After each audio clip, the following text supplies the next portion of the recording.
Ինչպես կանդրադառնա Հայաստանի Հանրապետության ներդրումային քաղաքականության վրա, որովհետև տեսնում ենք իշխանությունները պարբերաբար խոսում են ներդրումների մասին եւ այլն, խնդրեմ ձեր դիրքորոշումը։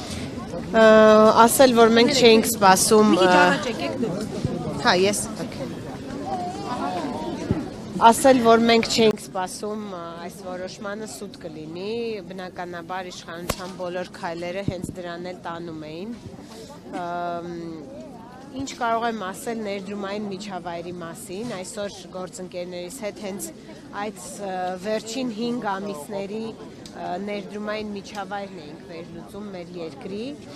եւ եկանք այն եզրահանգման, որ որևէ նոր ներդրումներ այս 5 ամսվա ընթացքում, որոնք որ մինչ այս պայմանավորված չեն եղել, մեր տարբեր գործարարների հետ չեն եղել։ Դա նշանակում է, որ բնականաբար նման ճգնաժամային իրավիճակում որևէ լուրջ կազմակերպություն չի կարող հայտնվել,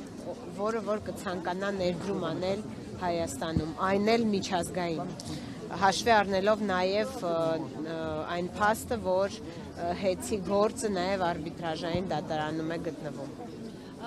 Գեղոմաշյան, ձեզ համար ամեն դեպքում սպասել էր այս սցենարը, որի վերջում նաև լիցենզիայից կզրկեն, եւ սա ինչպես եք դուք բնութագրում, սա այդ ազգայնացման ճանապարհն է, թե հենց խլում է։ Ոյ, շատ դժվար է այդ դիրքորոշումը հայտնել, կարծում եմ ազգայնացման ճանապարհին են եւ շատ վատ սցենար կստացվի, եթե իրականանա իրենց նպատակը, որպեսզի օտար երկրյա, չեմ ուզում նշեմ, որ երկրի որևէ կազմակերպություն աճուրդի միջոցով, թե ինչի միջոցով չգիտենք, գնի հեծը,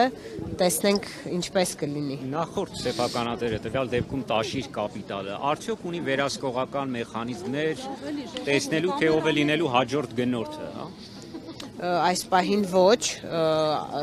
պարոն Ղազենյանի հետ կարող եմ այդ հարցով խոսել, որպեսզի ճշտեմ, կարծում եմ այս փուլում ոչ, հետագայում միգուցե։ Շնորհակալություն։